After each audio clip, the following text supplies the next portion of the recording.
of Aphrodite, your long flowing locks, and your striking looks, not when you roll and couple with the dust. What cowards, the men of Troy. Years ago, they'd have decked you out in a suit of rocky armor, stoned you to death for all the wrongs you've done. And Paris, magnificent as a god, replied, Hector, you criticize me fairly, yes. Nothing unfair, beyond what I deserve. Heart inside you is always tempered hard. Like an axe that goes through wood when a shipwright cuts out ship timbers with every ounce of skill, and the blade's weight drives a man's stroke. So the heart inside your chest is never daunted. Still, don't fling in my face the lovely gifts of golden Aphrodite. Let me toss aside the gifts of the gods, these glories. Whatever the gods give of their own free will. How could we ever choose them for ourselves? Now, though, if you really want me to fight to the finish here, have all the Trojans and the Achaeans take their seats and pit me against Menelaus, dear to Ares. Right between the lines, we'll fight it out for Helen and all her wealth, and the one who proves the better man and wins, he'll take those treasures fairly.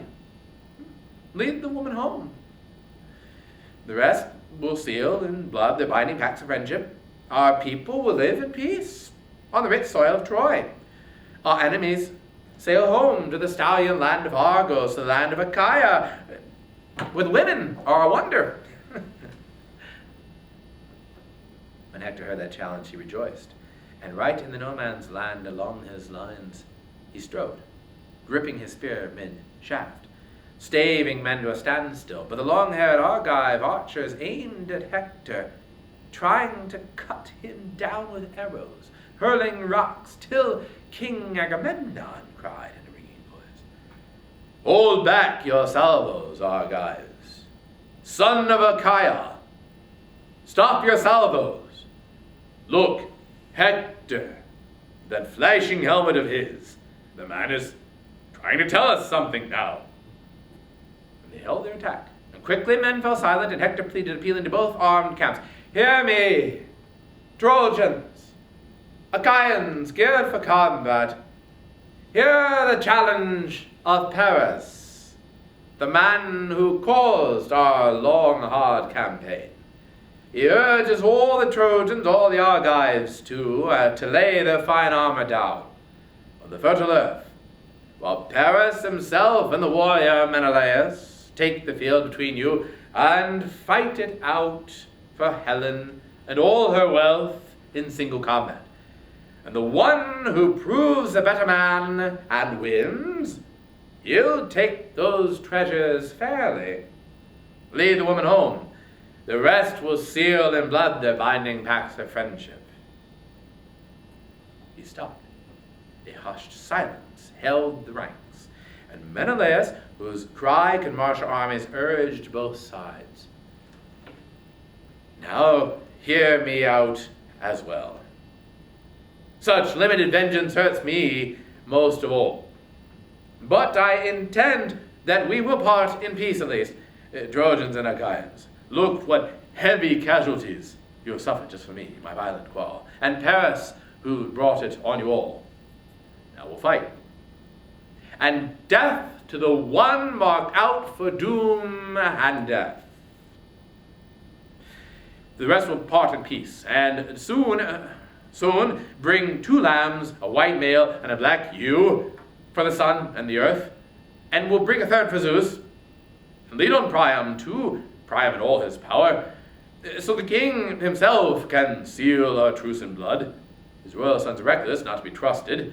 No one must trample on the oath we swear to Zeus. The minds of the younger men are always flighty, but let an old man stand his ground among them, one who can see the days behind, the days ahead. That is the best hope for peace, for both our armies. The Achaean and Trojan forces both exulted, hoping this would end the agonies of war.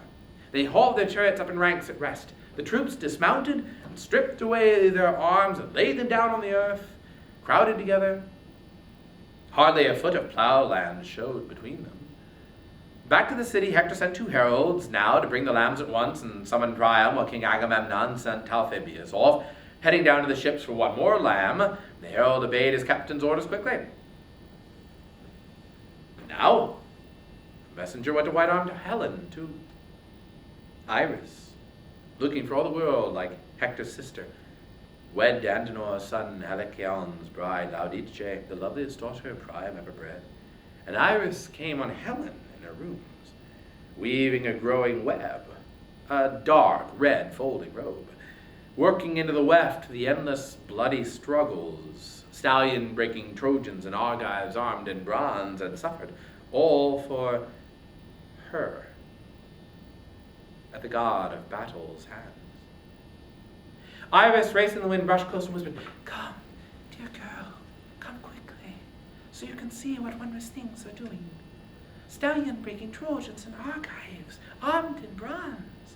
A moment ago, they longed to kill each other, longed for heartbreaking, inhuman warfare on the plain. Now those very warriors stand at ease, in silence.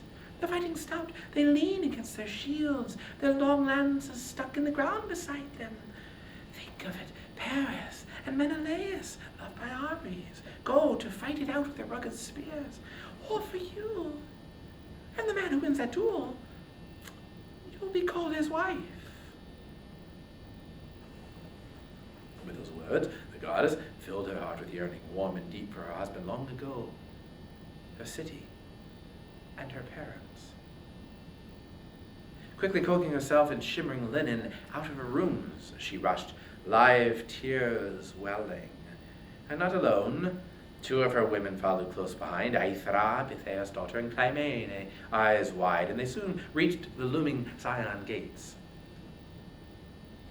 And there they were, gathered around Priam, Panthus and Diomedes, Lampus and Clesias, Hecataion, the grey aid of Ares, and then those 2 with unfailing good sense, Ucalegon and Antenor. The old men of the realm held seats above the gates, and long years had brought their fighting days to a halt, but they were eloquent speakers still, clear as cicadas settled on treetops, lifting their voices through the forest, rising softly and falling and dying away. So they waited, the old chiefs of Troy, as they sat aloft the tower, and catching sight of Helen moving along the ramparts, they murmured one to another gentle winged words. Who on earth could blame them? No wonder the men of Troy and Argos, under arms, have suffered years of agony all for her, for such a woman. Beauty, terrible beauty. A deathless goddess, so she strikes our eyes, but still ravishing as she is, let her go home in the long ships and not be left behind. Us and our children down the years.